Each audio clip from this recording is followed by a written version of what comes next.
Tous, j'espère que vous allez bien ce vendredi 7 novembre 2025. Je suis Benjamin, alias Black Wolf, et aujourd'hui, pour cette quotidienne, on va parler de la juste valeur du Bitcoin, on va parler de Polymarket, on va parler de stablecoin à nouveau au Royaume-Uni, j'en ai parlé ces derniers jours.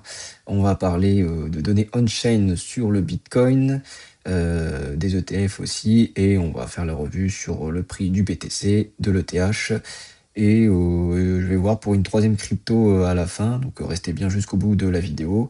Là sur le marché aujourd'hui, eh ben, on a un super rebond, là plus 7,9%, ça vient de se mettre à jour. Bon ça c'est bien tiré par, celui qui est en plein milieu de l'écran là, un token qui sort de nulle part, qui a été listé il y a pas longtemps. Bah, ça me rappelle un token qui est sorti, pareil, le mois dernier, il y en a un qui a fait, une explosion et puis aujourd'hui il a fait moins 70%. Donc clairement, il faut pas FOMO, faut pas rentrer sur ce genre de projet là, à des niveaux de prix comme ça, parce que c'est le bon moyen de se casser les dents. Voilà ce que je peux dire. Qu'est-ce qu'il y a d'autre là encore? Il y a le ZEC, Zcash là qui continue encore son envolée. Là, j'en ai déjà parlé plusieurs fois dans les précédentes vidéos. Donc là, la dynamique sur les blockchains de confidentialité, bah, ça continue dans ce sens. On voit des projets IA aussi qui se portent plutôt bien. Là, on a Fed qui fait un rebond. Bon, c'est bien tassé aussi ces dernières semaines, mais bon, il y a un rebond technique dessus. Mais bon, globalement, le marché, il se maintient à ces niveaux. Et on voit que dans l'actualité, eh ben, on a par exemple JP Morgan, ou JP Morgan, là, pour ceux qui veulent le dire à la française, JP Morgan, qui est la banque américaine, qui a fait une estimation. Il s'est basé sur la valeur d'un modèle qui compare le Bitcoin à l'or.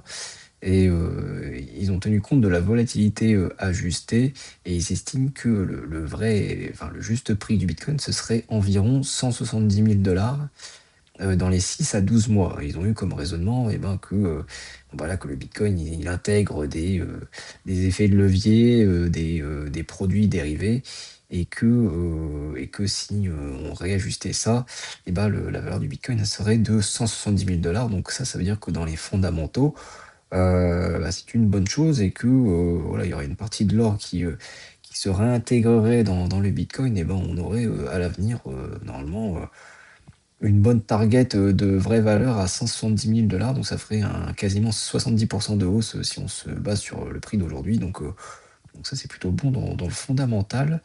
On a ensuite Polymarket qui va être intégré. On a aussi Kalshi. Donc ça, c'est des marchés de prédiction. Et ben, Google va les intégrer à ses services de recherche. Donc dans ces recherches au quotidien. Donc il sera possible de poser des questions en langage courant. Voilà, par exemple, y aura-t-il une récession aux États-Unis en 2025? Et ça vous donnera en direct les cotes par rapport à ce qui est sur Polymarket, par exemple. Donc ça intègre bah, une reconnaissance des mécanismes de crowd forecasting, donc les marchés de prédiction. Et ça, c'est un signal fort pour la robustesse de la blockchain de manière générale. Donc ça, c'est un bon point pour Polymarket et pour ces projets-là. On a ensuite la Banque centrale irlandaise qui inflige à Coinbase une amende de quasiment 25 millions de dollars pour des manquements sur la lutte contre le blanchiment d'argent. Et ça concerne la filiale européenne uniquement de Coinbase. Donc pour le non-respect de cette réglementation, parce qu'on sait qu'en Europe, c'est vraiment très, très légiféré. Voilà, il faut vraiment être dans le cadre et respecter toutes les lois. Et puis ça montre que le risque il reste réel sur le réglementaire, et ça peut freiner les expansions en Europe de ces plateformes. Mais bon, je pense que l'Europe, c'est quand même un gros marché, et que bon, il y a des efforts à faire en continu pour respecter la loi. Ensuite, on a un autre sujet qui concerne on a Securities et Van Eck qui ont tokenisé des fonds de trésorerie sur. Alors pour le coup, il y a deux blockchains qui sont dans la partie. On a AAVE et on a Link aussi qui est dedans. Et ça, c'est un bon exemple du rapprochement finance traditionnelle et de la DeFi. Donc ça, c'est un bon point pour la tokenisation, pour l'avènement des Real World Assets, donc les RWA. Donc ça, c'est quelque chose qui se met en place et qui devient de plus en plus courant. Ensuite, il y a un sujet que j'en avais parlé il y a soit hier ou avant-hier, c'était sur la Banque d'Angleterre, donc sur la législation sur les stablecoins. Donc là, on a le Royaume-Uni qui veut aller aussi rapidement que les États-Unis, entre guillemets. Donc il y a une consultation qui est prévue le 10 novembre et bon, il y a des idées de mettre des plafonds pour les particuliers, des plafonds de 20 000 livres et de 10 millions de livres pour les entreprises. Donc il y a une volonté de mettre en place des stablecoins, de les utiliser, mais de pas, voilà, de mettre quand même des limites parce que le marché au Royaume-Uni, il est fortement, voilà, le système bancaire au Royaume-Uni, il dépend fortement de prêts bancaires aux ménages. Donc, s'il y a un afflux massif sur les stablecoins, et ben, ça pourrait fragiliser cette structure prêteuse. Donc, c'est pour ça qu'il faut mettre d'abord des paliers de plafond pour encadrer ça. Mais au moins, il y a une avancée sur le sujet. Alors ensuite, un peu plus sur les données on-chain du Bitcoin. Donc là, il y a des sorties massives de Bitcoin qui ont été réalisées. Donc on parle de plus de 100 milliards de dollars de Bitcoin qui ont été détenus depuis plus de 5 ans.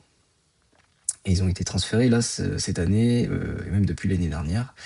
Donc ça montre que il y a des détenteneurs de long terme qui commencent à céder et à prendre des bénéfices sur leur plus-value, tout simplement. Là, il y a un moment, bon, on fait un investissement et l'objectif, c'est de prendre des plus-values et d'en profiter un petit peu. Donc, c'est pas de les laisser indéfiniment dans le système. Donc, il y a des prises de bénéfices dedans.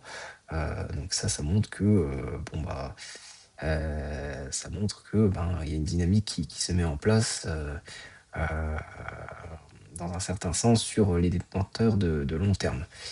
Et en plus, on a aussi sur les ETF ce phénomène qu'on a vu ces derniers jours, parce qu'on a eu des sorties de plus de 2 milliards de dollars sur le Bitcoin depuis le 29 octobre. En fait, on a eu 6 jours consécutifs de sorties. C'est la deuxième pire série historique sur les ETF en termes de sorties. Et sur l'Ether, on apprend que ça représente 118 millions de dollars sur une journée. La pire sortie sur le Bitcoin, c'est 566 millions. Mais après, tout ça pour dire que j'ai envie de dire, c'est peut-être un phénomène voilà, sur quelques jours. Mais là, je vais vous montrer un graphique. Donc là, désolé, ça va être un peu à l'envers. Pour ceux qui sont sur le PC, ceux qui sont sur le téléphone, ça va aller. Je vais vous montrer sur les inflows et les outflows sur les ETF de manière générale. Parce que là, on voit par exemple, effectivement, sur les 6 jours, là, depuis le 29 octobre, on a des sorties des ETF. Même si là, ça c'est celui du 6 novembre, donc c'est celui d'hier, il y a eu des entrées. On a eu 6 jours de baisse, donc on a l'impression que il y a eu plus de sorties que d'entrées sur les dernières semaines d'octobre. Mais quand on regarde un peu plus en arrière, et début octobre, on a eu beaucoup plus d'entrées. Donc on voit là les gros pics ici par rapport aux sorties là, des 6 jours. Donc au global, sur octobre, quand on regarde même sur encore mois par mois, sur la bougie d'octobre, on a eu que des entrées positives. On a eu 4 milliards d'entrées. Et c'est une bougie qui est plus grosse que celle de septembre encore. Donc au final, octobre, c'était un bon mois. Et globalement, sur l'année, on a eu que des entrées quasiment, à part en février, mars. Et là, pour l'instant, en novembre, on est un peu en sortie. Mais globalement, les ETF sur le Bitcoin et l'Ether, ça se comporte super bien, c'est dynamique. Donc oui, il y a des prises de bénéfices qui sont prises, mais j'ai envie de dire, c'est quand même normal. Si on n'aurait que des entrées tout le temps, j'ai envie de dire, la chute, si elle arrive, elle serait encore plus dure. Ce sera encore plus violent, donc mieux vaut qu'il y ait des respirations et que ce soit une montée saine et progressive, plutôt que ça monte tout le temps comme ça. Donc après, oui, on est dans un phénomène là de peur. Si on regarde l'index Fear in Grid, on est dans la peur, clairement, on est à 21. On est sur des plus bas depuis quasiment, depuis avril, là, on est sur vraiment des plus bas. Mais bon, c'est des bons moments pour recharger et et surtout ne pas céder à la panique parce que j'en ai parlé, dans les dernières vidéos, on est encore sur, des seuils de prix qui sont encore, dans un bull market et on les a pas encore, transpercés, on n'a pas transpercé les signaux pour entrer en bear market. Donc je vais faire un rapide rappel, là-dessus.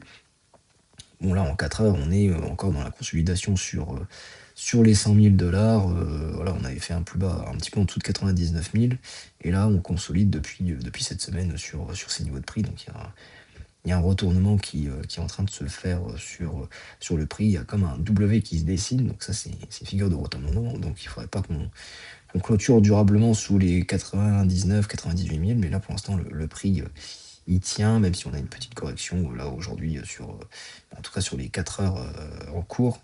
Mais pour l'instant, le prix, il tient.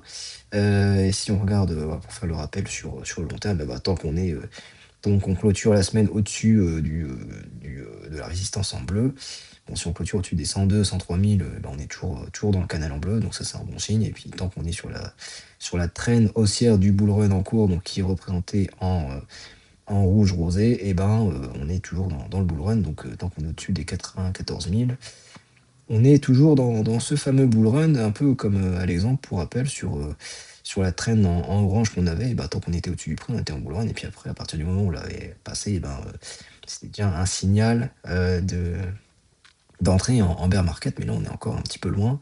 Bon, il faut suivre ça de près, mais on est encore dans le coup. Et voilà, pour finir sur le TH, bon, c'est un peu la même chose. On est sur une phase de respiration, pareil, on consolide sur le prix, de l'Ethereum. On est sur un W aussi pareil, qui se matérialise. Donc là, on a déjà pas mal baissé. On a évacué, des effets de levier sur, les prix. Donc on espère qu'on va repartir sur une trend haussière. Donc ça reconstruit, et puis, donc quand on repassera les 3500, je pense qu'on devra repartir facilement sur les 3700 ensuite sur, l'ancienne résistance. Donc on va suivre ça, tranquillement la fin de semaine. Mais bon, comme je le dis tous les jours, c'est le Bitcoin qui mène la danse sur le sujet. Et je vais parler un dernier token. J'ai vu un token qui avait pas mal transpercé, et bon, on va partir sur Solana parce qu'on avait le fameux diamant qui était en cours, et au final, on l'a transpercé. Après, j'avais dit que je ne serais pas étonné que ça part vers le bas quand même, parce que le diamant, il était pas forcément très, très, très joli. Il est pas harmonieux. Alors ça aurait été plus logique qu'on ait, là, je vais faire la mise à jour ici en direct. Si on part du principe que le prix il va s'arrêter là, voilà, déjà j'ai un diamant qui est plus agréable à regarder, et je vais étendre aussi, ici, hop. Donc là, déjà, on a un diamant qui est déjà plus taillé correctement, si j'ai envie de dire ça. Donc là, c'est pas étonnant aussi parce qu'on a la figure ici, chartiste, qui est un triangle.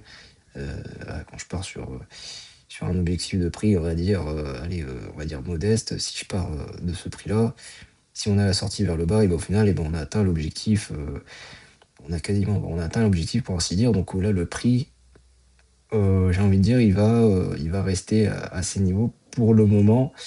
Pour le moment, il va rester sur ces niveaux. Il a atteint les objectifs de baisse, donc il va consolider tranquillement. Et puis bon, ça va être, le Bitcoin qui va, donner, ensuite, la prochaine étape, de hausse ou de baisse. Mais bon, là, pour l'instant, ça consolide, et puis, c'est pour l'instant, des signaux de hausse qui se dessinent. Donc voilà ce que je peux dire. Au moins, j'ai fait la mise à jour sur Solana, donc c'est un bon point. Je vais enregistrer comme ça. Comme ça, je ne vais pas le perdre pour la prochaine fois. Voilà.